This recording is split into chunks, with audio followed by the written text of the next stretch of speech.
Hello mayam, good morning mayam. Ngasi gi video se khara budi kuire. Ada video si nama kane gi nupana hapuranu haiba dugai na hapaktana tum leirakpani. Ado mayam aigi free se canteen kana lobani ai pase mayam ayamana di khangya ba aduna aigi Facebook ki messenger da aigi friend mayam amana hangaya ba idi canteen kana lowido location do khara takpira waina mayam ko ji India club taraga dugi right side da bawel chatpham ronda lakpani aduga mathakta hitasi aina red color gi ibase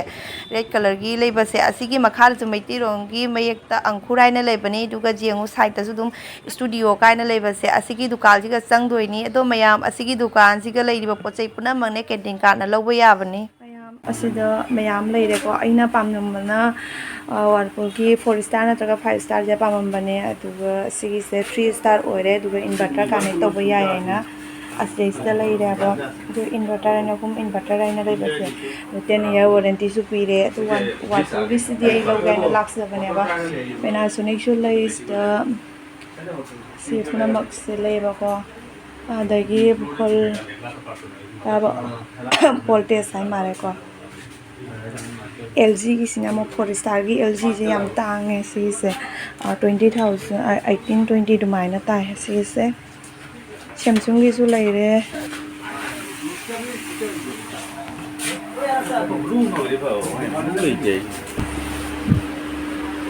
so LG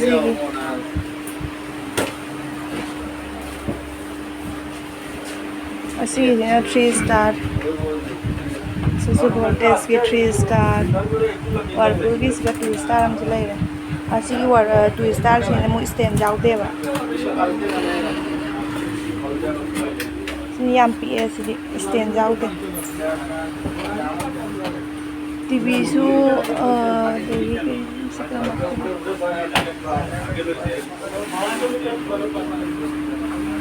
color se blue je phajai hai gumna singwi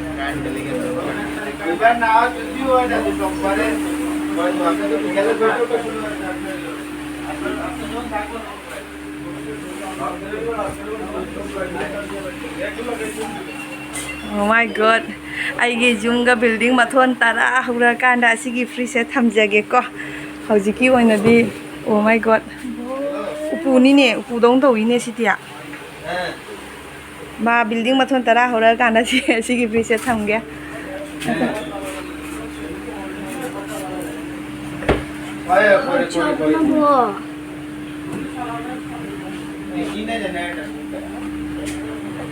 दादा ये बंद नहीं हो रहा है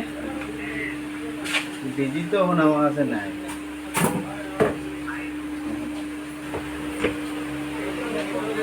असी गम जो ले रहा असी सु उपुगी टाइप तने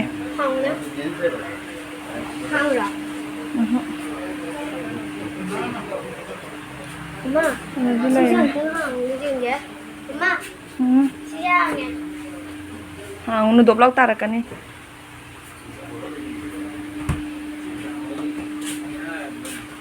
chăm sao je pam jo de da tik tak taw na dum phai da wow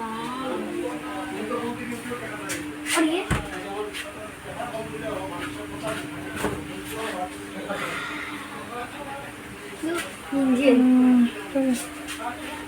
đây là chăm sao vậy ada mayam aina uji lau do cha sin ya ba ma chu si ti pam de adu ra ko su si dum lau ra ni mayam ma chu je khatang ni pam ba wa le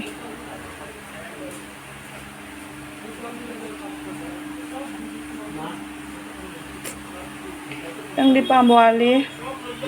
mayam hujiki do laurani aba machu je khatang ni pam wa le tu ma ngona machu je lei ta ba aduna ne aina de blue color se yam pam me ba ado mayam asi oina dum pu hani ado canteen ki cart gi lo ba tara ga di khara hung ya ba canteen card natraga di lupa lising kun mai hai de canteen card oraga na mo lupa lising ahum mari rom mai na tara ya bane aduna mayam akoi di canteen card gi oina pu hani adagi ji aina lori ba fridge de makha su fridge ki stand ri ya oraga masa gi loina bane ising yu jawi ne nu ba mayam asigi je checking tawga pi doini pa ai lak na 9 kunta je 9 ওই যে এখানে সব দোয়া আছে ঠিক আছে বারাইবার ঘুমাইবার I পর্যন্ত আছে আপনার তো 24 ঘন্টাও চলবে না 24 ঘন্টা উপর রাখলে ও মিডিয়াম রাখে আর যদি বরফর সাক্কা হয়ে যায় আপনি জানিয়ে রাখুন বরফর যখন সাক্কা হয়ে যাব তখন আপনি চাকু লাগাইবা না এখানে জাস্ট খালি একবার পুশ করবা পুশ করে ছাড়িয়ে দিবা হেতার বরফ গলে যাব ঠিক আছে ওটা খেয়াল রাখো কেউ আছে জানে না মনে করে চাকু দিয়ে ওটাই লাগে এটা খানা হয় আর কিছু করার নেই সব সিস্টেম আছে এখানে আইসেট ট্রে আছে আইসেট ট্রে দিছে এক ট্রে দিছে ফ্রিজের চাবি দিছে এই চাবিও भी দিয়ে দিছে ঠিক আছে कितना मिनट के बाद ठंडा होगा घंटा 5 मिनट्स में आपका कूलिंग आना शुरू हो जाएगा अच्छा A few moments later.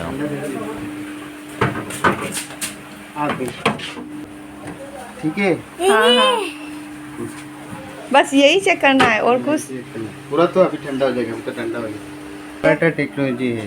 4 star का कैंटीन कार्ड से कितना रेट आएगा 4 स्टार नहीं आता है 5 स्टार आता है अच्छा ने 4 स्टार डी लागते है 5 स्टार दा ये 5 स्टार की तो 1920 अदुमाइना ओइगने माकी प्राइस से अदु कार्ड लेबगी ओइरगनि को कार्ड लेतबा कांबुगी ओइरगनि अदुगि सु हेना हेलखिनेबा अदने हजिक मिनिट 5 मतुंग मिनिट 5 जिदु मिनिट 5 मिनिट 10 रोम ओइरमने अदु हुजि संगगा येंगदा इंना जोंसलगा फजना पैकिंग तोरगा पीदोइने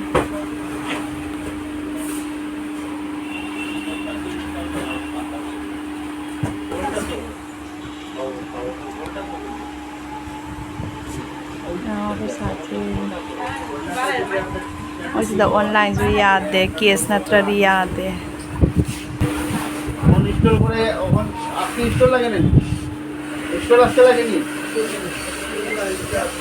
করাই দিয়ে সব করাই দিয়ে আপনি 2 মিনিট কোন লাগে সব করাই দিয়ে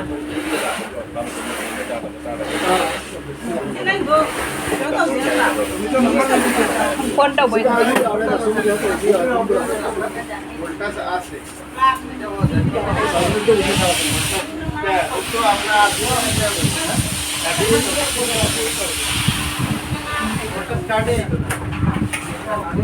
কাট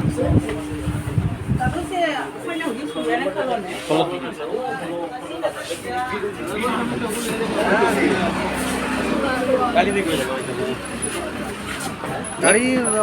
রানিং করে রাখা আছে ꯁꯤꯁꯤꯅ ꯂꯣꯏꯅ ꯁꯦꯜ ꯂꯣꯏꯔꯕ ꯉꯥꯛꯇꯅꯦ ꯑꯗꯣ ꯑꯩꯈꯣꯏꯒꯤꯁꯤꯁꯨ ꯁꯤꯗ ꯍꯥꯞꯆꯤꯜꯂꯛꯄꯗꯣꯏꯅꯤ ꯁꯤꯒꯤ ꯇꯦꯝꯄꯣ ꯃꯆꯥꯁꯤꯒ ꯄꯨꯔꯒ ꯆꯠꯇꯣꯏꯅꯤ ꯃꯌꯥꯝ ꯁꯤ ꯄꯣꯔꯛꯑꯦ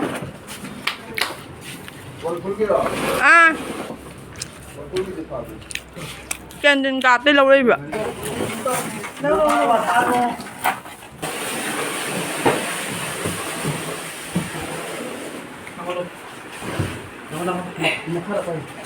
Maka baru nubi na nina. ꯅꯪ ꯁꯨ ꯀꯣꯛ ꯑꯝꯇ ꯄꯤꯔꯛꯎ